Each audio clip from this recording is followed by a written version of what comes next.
and welcome back to the Kofman Parsha. Things are a bit busy this week, so we have 3 people giving their talks. Here's a quick summary of what everyone will be talking about. First, we've got Ben, who's going to be talking about an unfair but true rule. You are responsible for what your friends mess up at. It's all about owning up to your actions, even when you weren't the person who made the mistakes. Next, I will be talking about Mrs. Kofman, who will be comparing 2 very famous people, Avraham versus Lot. She will be showing us why being a good host is a big deal, and how they did it so different. Finally, Mr. Kofman is going to give us Avraham's biggest lesson of all. Doing the right thing is the most important job you have. We hope you have a great Shabbos and enjoy the video.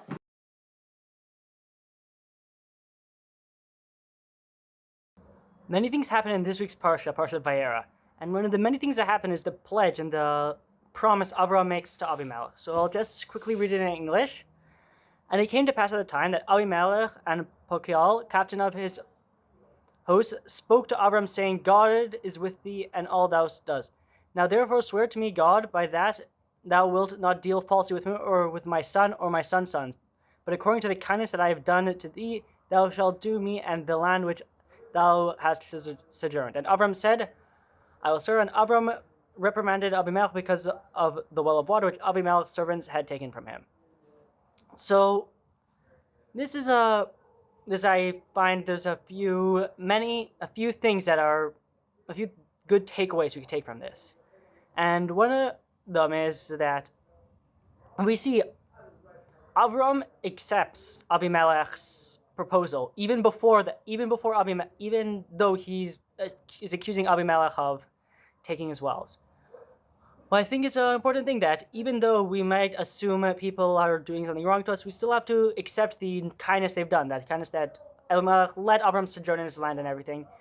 And he accepted the kindness and therefore kind to him. And second thing is that another thing to take away is that how even though Avimelech didn't take the wells, Avraham was still reprimanding him, still not telling him that he was doing something wrong because it was his people that took the well. And I think that's another thing we could take in our life, that even though there's people who are our responsibility, and even though we may not be doing something wrong, that people in our lives mess something up, it's our responsibility to make sure they do better. So thank you for listening and have a great Shabbat.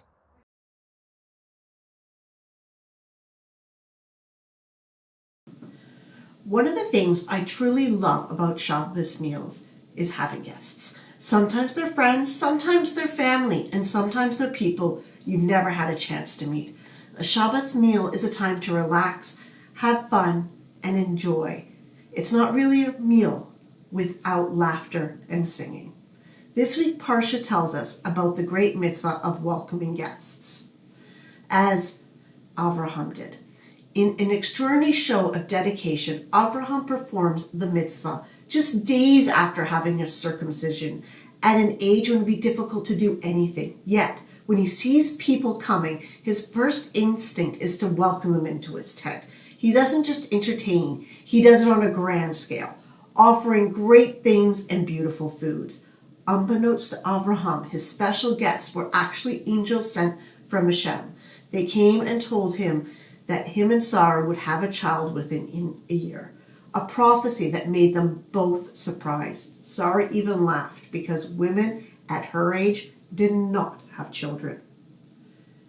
In a stark contrast, in the same Parsha, it also shows us Avraham's relative Lot, who also has guests come and stay in his home.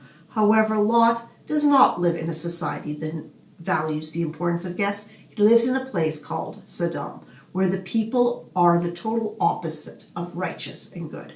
In Sodom, when people try to do something good, the community responds badly.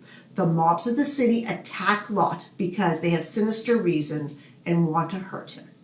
As a result of their wickedness and the refusal to embrace good, Hashem decides to destroy Sodom. Avraham pleaded with him not to destroy the city if there was just enough righteous people. But sadly, there were none. Only Lot and his family left.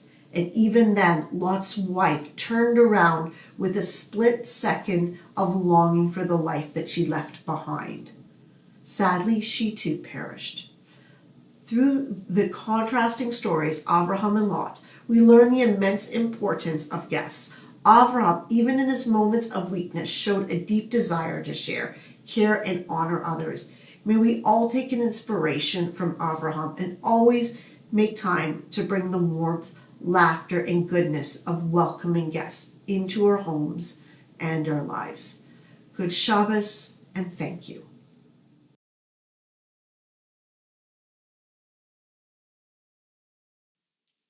Hi everyone, Len Kofman here. In this week's Parsha, Avraham faces what is perhaps his hardest task when he's commanded to take his son Isaac and offer him to God. Commentators have debated throughout the ages which part of it was the task. A fascinating answer comes from the 20th century philosopher Emmanuel Levinas. He offers his summary of it in this quote: Abraham's attentiveness to the voice that led him back to the ethical order in forbidding him to perform a human sacrifice is the highest point of the drama. That he obeyed the first voice is astonishing. That he had sufficient distance with respect to the obedience to hear the second voice, that is essential. When God initially calls out, Avraham immediately answers, "Here I am," and according to the Torah text, proceeds to carry out God's command without hesitation. As Levinas points out, that initial obedience is truly astonishing. Think about it. He waited so long for Isaac. Isaac was meant to be the linchpin of his entire legacy, and that act, sacrifice, is an anathema to everything Avraham stood for. Went against the very foundations of his belief. To go through something like that, to abandon everything you stand for God, is a definition of religious fervor. And this is where Levinas finds the true meaning of the story. Abraham's task was to be willing to give up everything for God, to push his devotion to the absolute limit, but still have enough internal control that when the angel calls out to him, he could listen to that. That distance, that attentiveness, that is the point of the story. God fundamentally wants us to be ethical. Abraham had to demonstrate radical devotion, yet remain ethically grounded enough to know that even God's own will ultimately demands that we be moral, upright, and fundamentally ethical. Levinas is posing a challenge to us. According to him, God's asked two things.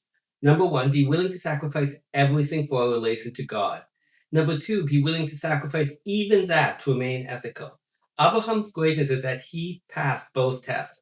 And really, that's what we have to aim to do.